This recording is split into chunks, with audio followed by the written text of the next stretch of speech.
Current తీసి ఒక VVIP రాష్ట్రానికి అందరికీ కీలకమైనటువంటి వ్యక్తి, రాష్ట్ర పెద్ద ముఖ్యమంత్రి, ఆయన వెళ్తున్నప్పుడు ఆయన మాత్రం విజిబుల్గా కనిపించేట్టు సెక్యూరిటీ అంతా కింద కూర్చుని బస్సు మీద ఆయన మాత్రం విజిబుల్గా కనిపించేట్టు చేసి ఈ రకంగా తీసుకెళ్ళడం అనేది అసలు సెక్యూరిటీ పాయింట్ ఆఫ్ వ్యూలో కరెక్టా?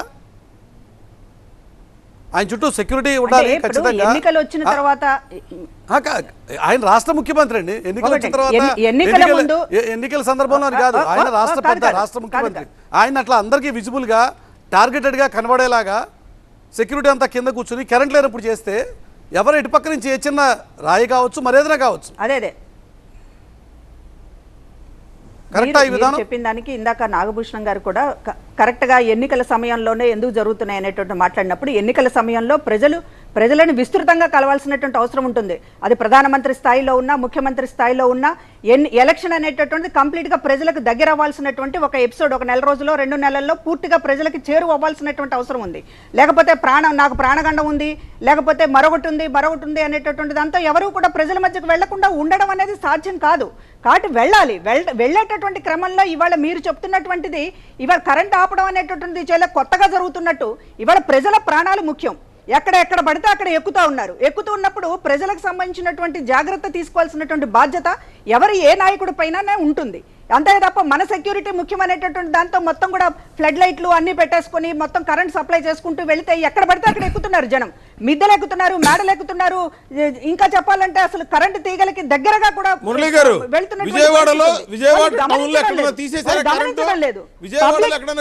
తీసేశారా? నిన్న సత్యనపల్లిలో ఎక్కడ తీసేశారా?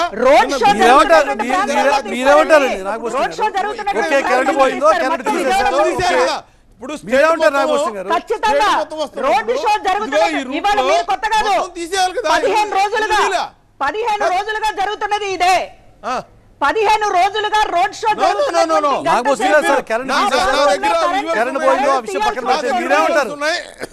మీరేమంటారు? అది ప్రీ ప్లాన్డ్ అటాక్.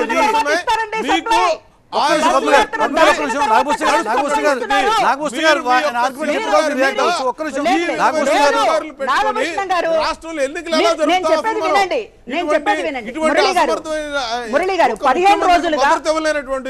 అధికారులు ఏ విధంగా మేము అనేక జాగ్రత్తలు తీసుకోబట్టే మా యాత్రలో ఒక్క ప్రాణం కూడా పోవడం లేదు. ప్రజల ప్రాణాలకు మేము విలువిస్తాం కాబట్టి మీలాగా చీరల పంచి తొక్కిసలాట, గోదావరి పుష్కరాల్లో తొక్కిసలాట, ఈ ప్రాణాలు పోయేటటువంటి పరిస్థితి మేము తీసుకురాం కాబట్టి జాగ్రత్తలు తీసుకుంటున్నాము.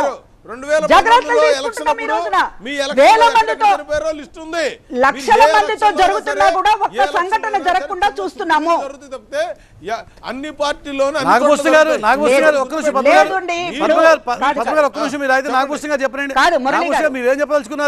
మీరేం చెప్పదలుచుకున్నారు? కరెంట్ ఆగిపోయిందో సెక్యూరిటీ పాయింట్ ఆఫ్ వ్యూలో ప్రజల రక్షణ కోసం కరెంట్ తీసేసామన్నది వైఎస్ఆర్సీపీ మాట.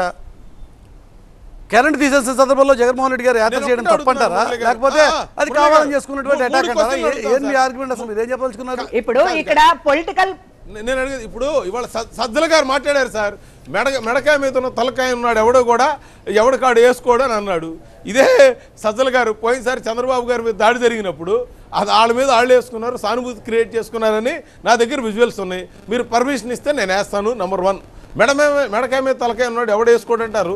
అంతకుముందు జరిగినప్పుడేమో అది మాట్లాడారు, మరి ఇవాళ ఇది జరిగినప్పుడేమో ఇంకో రకంగా మాట్లాడుతున్నారు. ఇదని పక్కన పెట్టండి. ఇవాళ కోడాల నాని ఏమన్నాడండి? కోడాల నాని సానుభూతి కోసం మా మీద మేము వేసుకుంటామంటే మరి ఆ 2 పక్కన ఉన్నాయి, 2 చూపిస్తాను, లేదా మీ దగ్గర ఉండి మీరు విజువల్ చూపించండి పదం గారికి. నేను అనేది ఏంటంటే మనం ఒక్కడు గుర్తుపెట్టుకోవాలండి, రాజకీయాల్లో ఫ్రెండ్లీ కంటెస్ట్ అంటే వ్యక్తిగతంగా వెళ్లకుండా మన యొక్క విధానాలు మన మేనిఫెస్టోల మీద వెళ్ళాలి తప్పితే ఈ రోజున మీరు ఇవాళ ప్రజలకి ఏం చెప్తారు చెప్పండి? అక్కడ రాయి అన్నారు, ఆయన ఏమన్నాడు ఎయిర్ గన్తో కొట్టారంట. ఎవరన్నా ఎయిర్ గన్తో రాయితో కొడతారండి? ఎయిర్ గన్తో రాయితో ఎందుకు కొడతారు? సజ్జల గారు చెప్పింది, నేను కాదు చెప్పింది, సజ్జల గారు స్టేట్మెంట్. ఎయిర్ గన్తో కొట్టారు. ఎయిర్ గన్తో కొట్టేటప్పుడు మీరు అక్కడ ఉన్నటువంటి ఎయిర్ గన్ డిస్టెన్స్ ఎంత ఉంటుంది? Maximum 100 metres. 100 మీటర్స్ లోపు మీకు 25 మీటర్ల దాకా డీ జోన్ ఉంది ఆయనకి. ఆ తర్వాత అక్కడి నుంచి రావాలి. సరే, ఆయన తగిలింది ఈ వైపున, ఈ ధరనేమో రైట్ సైడు మన ఈయనున్నాడు ఎవరు, వెల్లంపల్లి గారు. ఈ ధరని రాయి ఇటు వెళ్ళిద్ది కానీ ఇటు వచ్చి ఇక్కడ తగలటమేంటి సార్? ఆయన మీరు నేనేమంటానంటే అది మీరు దండేశారు ఈ రకంగా కానీ డిజైన్ చేస్తే ఇవన్నీ కూడా కానీ వెల్లంపల్లి గారి కంటికి గాయమైన మాట ప్రజలు జగన్మోహన్ రెడ్డి గారికి దెబ్బ తగిలిన మాట నిజం. ఆయన కన్ను తగిలింది వాస్తవం, దాన్ని కూడా ఎట్ట తగిలింది అంటే ఏం చెప్తారు? యజమాని అడగాలి. ఇప్పుడు పొలిటికల్ వెండట్టా గురించి మాట్లాడకుండా ఓకే, ఇద్దరు నాయకులు ఒక నిమిషం అయితే బొలిశెట్టి గారు కూడా వారి అభిప్రాయం చెప్తారు. ఒక నిమిషం ఓకే, నాగభూషణ్ గారు ఒక నిమిషం అయితే నాగభూషణ్ గారు పద్మ గారు ఒకసారి అయితే బొలిశెట్టి గారు కూడా రియాక్ట్ అవుతారు. బొలిశెట్టి గారు ఒక నిమిషం